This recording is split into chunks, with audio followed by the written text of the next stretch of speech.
Welcome back to the Beauty Official Podcast. I'm Evan Ross Katz, and I am thrilled to have these two powerhouse actors from FX's The Beauty together in the same room. Ashton Kutcher and the iconic Isabella Rossellini. Ashton, Isabella, thank you both so much for being here. I want to start by asking about your reaction to finding out who was going to be playing your spouse in this series, because I imagine it might have been very exciting. Oh, for me, it was very exciting to have Ashton, who I love. Yeah, handsome young man. I'm an old woman. It was an adventure. And what about for you? It. When I signed on to the show, I knew the premise of what was going to happen.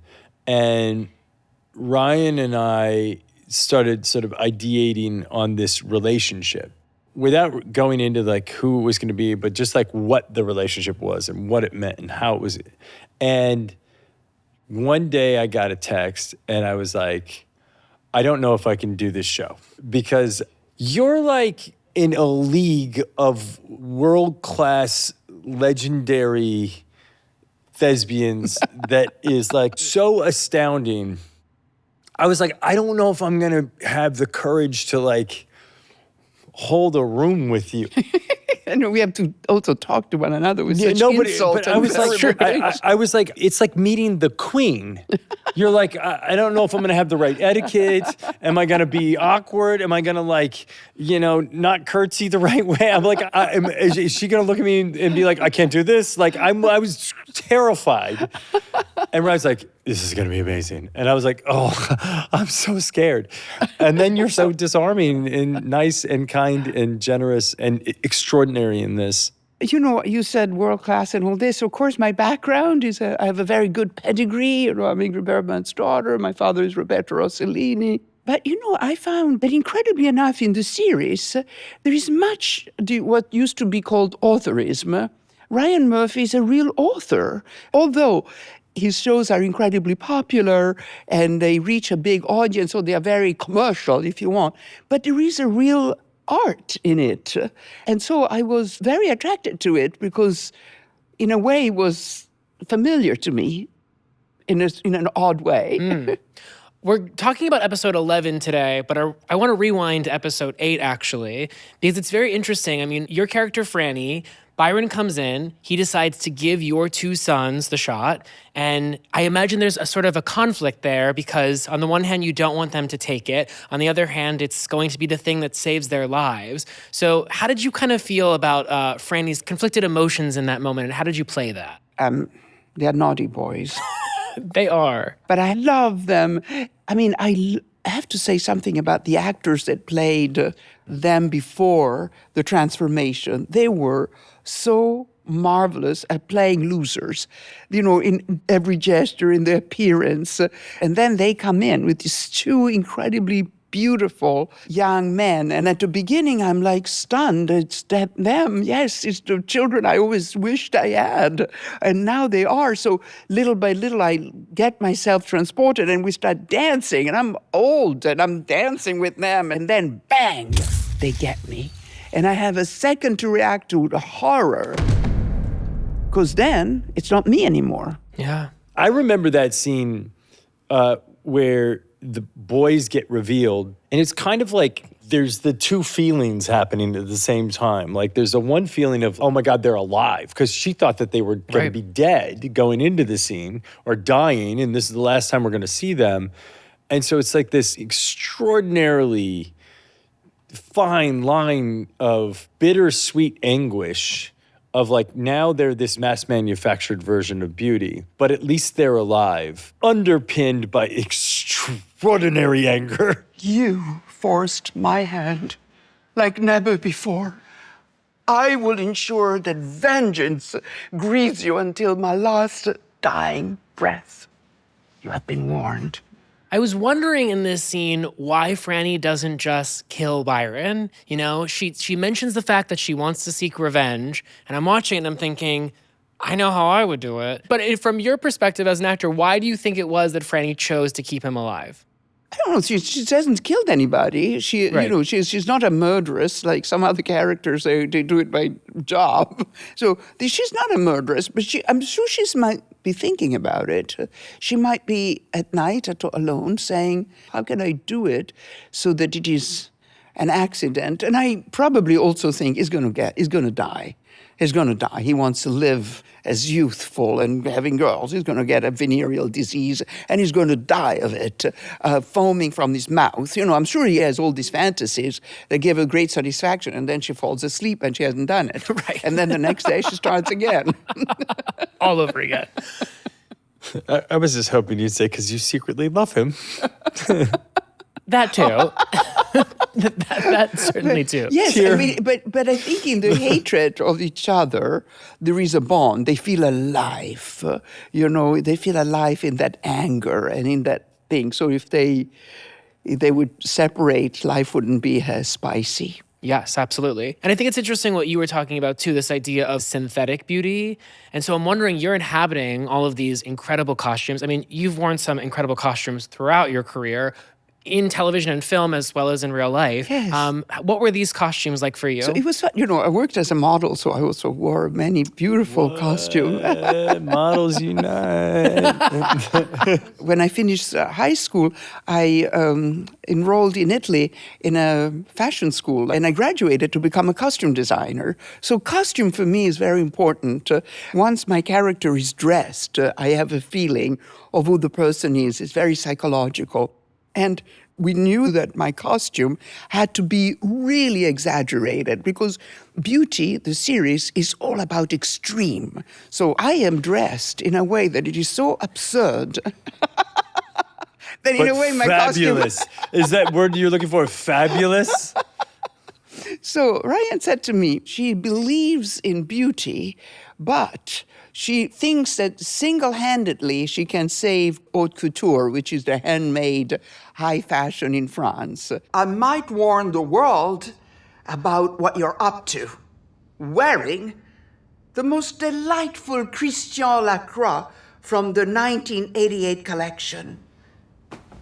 That is beauty. There's a costume that we see in this episode. It's an iconic throwback to one of your iconic roles. Freddie. Don't act so fucking surprised, you smug idiot. How did Ryan present that to you and this idea of bringing this iconic imagery from Death Becomes Her into this? Well, he never mentioned Death Becomes Her. I think I read it more on Instagram and all that. I'm sure he likes Death Becomes Her. Because Death Becomes Her slowly. It does. He told you. Confirmed. And Death Becomes Her, when it came out, it wasn't very successful. I mean, little by little has found his a reputation and his success. And nowadays, I cannot tell you how many people, they used to say, "Oh, Blue Velvet, you did Blue Velvet, that was fantastic." But now they say more, "Oh, you did Death Becomes Her," which, I'm surprised because that happened many years ago. So Ryan never talked to me about Death Becomes Her, but, I suspected that maybe there was a reference to it. But I think that Ryan has a culture of films and photo and fashion. So when he gives direction, I don't know if he did he says, here you walk like Betty Davis in Little Foxes, and here you do a little Evita Peron by the window. And I knew exactly what he was talking about, strangely enough, because we all have these images branded in our brain. It's like a film file. Exactly. But I think that he has an incredible sensitivity to the absurdity of the red carpets that has become such a pressure. And, last year I was nominated for an Oscar, so I had to do a lot of red carpets. And I was astounded because most of the people hadn't even seen the films. It was all about how you appeared. Right. I was so surprised. Is that a shift from how things used to be? Yes, very much so. So my mom got 7 nominations, 3 Oscars, major Hollywood star. Her name was Ingrid Bergman.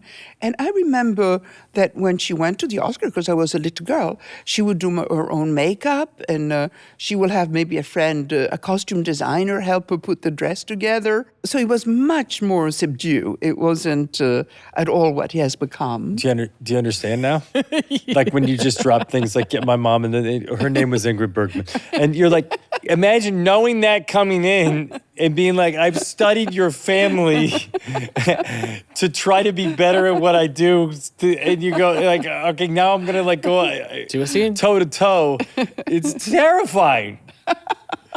It's terrifying. And the nonchalantness. But no, by the way, actually, that's your I life. have been Like, in of the course it's terrifying. nonchalant. I have been in the terrifying shoes, you know, because I was their daughter and I decided to be in film, and that was pretty terrifying. Yes. But I never thought I could be as good as them. I don't even know today if I'm as good as them. But You are. But then one day I just said, it's just the love of the thing. It's a love of the. You know, as they say, you don't love the destiny, you love the traveling. Is it? the journey, The journey, not the destiny. So I said, it's the journey, it's making film that it is so much fun rather than the result. Are you nominated? Do you get an award? And Raya saw that in our culture and worked it in the series, I think, in a very fun, ironic way. I was having all these feelings about you and admiration of you.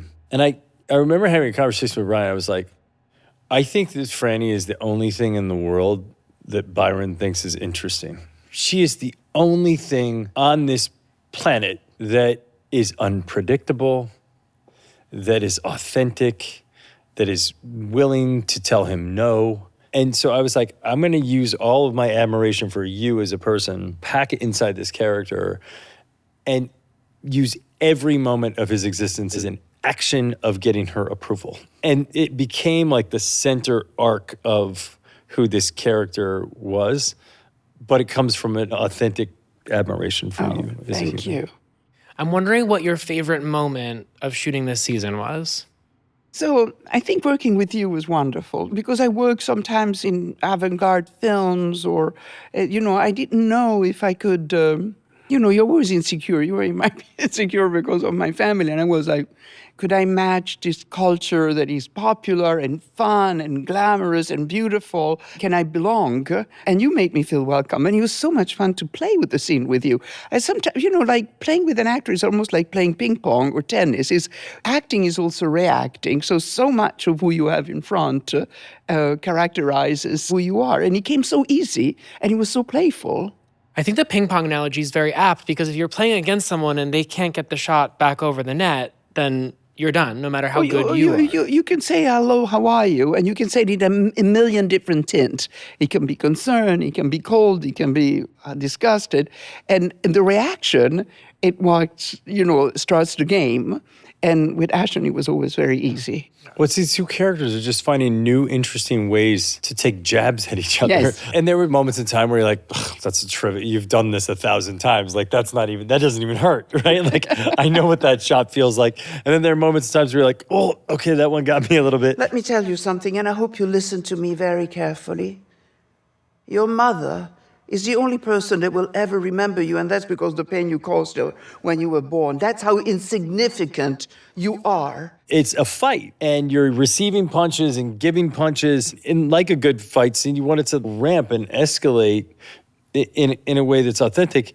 It's like sometimes the people that are closest to you that you love the most are the people that you are willing to show the most amount of hostility towards because you know that they'll love you at the end and afterwards. And so it's like getting to that comfortable place to play that. I've seen that in life. I've seen that in life sometimes when people are saying things to one another. You say, well, why do you stay married? But actually, it's intimacy.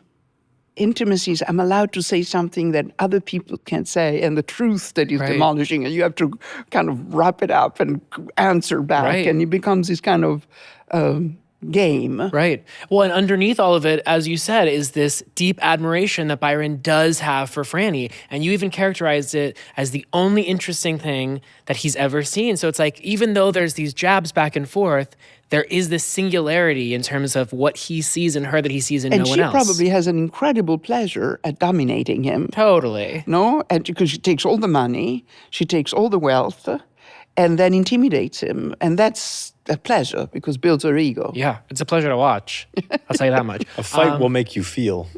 Yes, indeed. Well, thank you both so much. This has been a pleasure. Thank you so much. Thank you. Thank you. That's all for this time. It's truly been a pleasure talking to the cast of FX's The Beauty. Be sure to rate, review, and follow The Beauty official podcast wherever you watch or listen. I'm Evan Ross Katz, and thanks for joining me.